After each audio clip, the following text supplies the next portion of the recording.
15 अगस्त को प्रधानमंत्री मोदी लाल किले से सबसे लंबा भाषण दिया।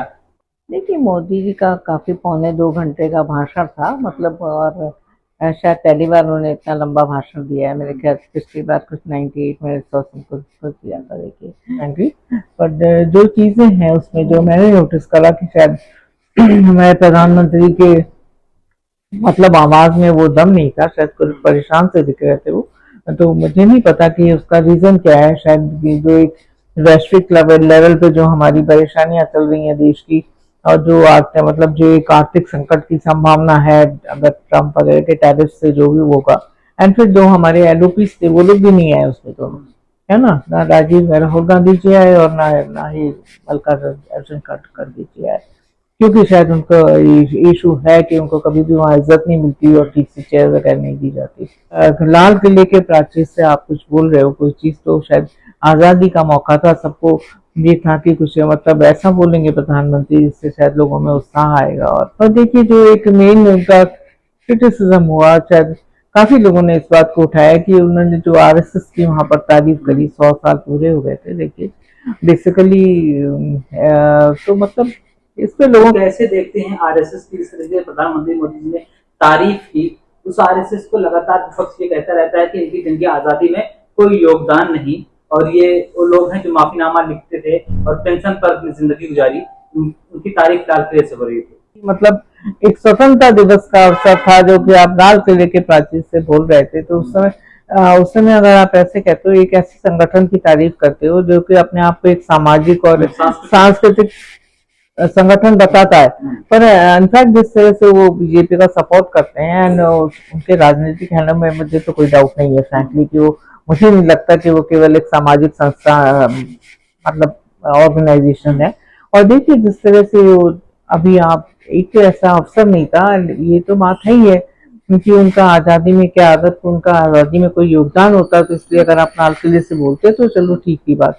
पर हम सब जानते हैं कि उनका कोई आज़ादी के उसमें कोई योगदान नहीं है। एंड दूसरी बात ये कि जिस तरह से मतलब उन्होंने अम्बेडकर जी के साथ व्यवहार किया, जिस तरह से उनकी शव यात्रा निकाली, और भी जितनी चीजें हैं, मतलब वो तो आप जानते ही हैं, पटेल जी ने इनको बैन कर दिया था। एंड और भी 2 बार इनको बैन करा जा चुका है। एक कंट्रोवर्सी है इसमें, तो मतलब इनके हमेशा ही जो कंट्रोवर्सी में रहे हैं। तो ऐसी संस्था के बारे में अगर आप उनकी तारीफ करते हैं तो शायद लोगों को लगेगा ही, मैं ये तो जरूर कहूंगी। स्वदेशी व्यापार की बात की, जब स्वदेशी व्यापार की बात होती है तो वैश्विक व्यापार की भी बात होती है। तो उन्होंने कहा कि हम चाहते हैं कि हर गांव में जितने भी दुकानें हैं, जो व्यापारी हैं, वो स्वदेशी लिखें कि हम स्वदेशी बेचते हैं। देखिए, वही तो मैं कह रही हूँ, एक ऐसे प्रधानमंत्री जो कि मेरे ख्याल से सारी चीजें उनकी इम्पोर्टेड होती हैं, चाहे वो चश्मा हो, चाहे वो मतलब चाहे उनकी ड्रेसेस हो या जो भी हो, मतलब उसको मैं ज्यादा वो नहीं करना चाहती, पर शायद ये चीज हर लोग भी नोटिस करते हैं। देखिए, स्वदेशी की आप बात करते हैं, अच्छी बात है। महात्मा गांधी ने जिस तरह से स्वदेशी अभियान चलाया था, या तो आप उसको ऐसे करिए। और देखिए, जहां तक उन्होंने, मैंने ये भी नोटिस करा कि 26 बार उन्होंने आत्मनिर्भर भारत की बात करी, है ना। तो सडनली आपको आत्मनिर्भर भारत की याद आ जाती है। देखिए, मतलब आप इतने एमएसएमई आप बंद कर देते हो, है ना। तो सडनली तो सब कुछ नहीं हो सकता। अच्छी बात है आत्मनिर्भर होना। और मुझे तो उसी इन्हीं चीजों से लग रहा था कि आप सडनली आप बोलते हो कि हम ईवी बैटरीज भी बना लेंगे, हम हवाई जहाज का इंजन भी बनाना शुरू कर देंगे, और जो फर्टिलाइजर्स के ऊपर जो टैरिफ वगैरह लगा रहे, जो इम्पोर्ट होता है फर्टिलाइजर, तो उसको भी हम लोग देख लेंगे। तो मतलब आई थिंक मुझे लगता है कि ये सब चीजें करनी चाहिए। 2035 का टारगेट तो दे दिया मोदी जी ने। हाँ, 2035 और 2047 की बातें करते हैं ना आप। तो बेसिक बात ये है कि एक प्रैक्टिकल चीज भी होनी चाहिए जो है ना। केवल बातें करने से तो कुछ होता नहीं है। मेक इन इंडिया की बातें करते हो, और जो उन्होंने राहुल गांधी जी ने सही बोला है कि असेंबल्ड इन इंडिया है, मेकिंग इन इंडिया तो है नहीं, है ना। हर चीज तो आपके वहां से आती है जो असेंबल करी जाती है। आप ये जो एक शोरूम बन जाता है किसी फॉरेन कार का, तो उसमें आप इतने खुश हो जाते हो। तो ये सब चीजें देखने की हैं। और जीएसटी के ऊपर भी उन्होंने कुछ चीजें कही हैं, तो ठीक है, अगर अच्छा है ऐसा कुछ करें, लोगों को एक वो दें, एक मतलब कंफर्ट दें बिजनेस करने के लिए, तभी हो सकता है ऐसा।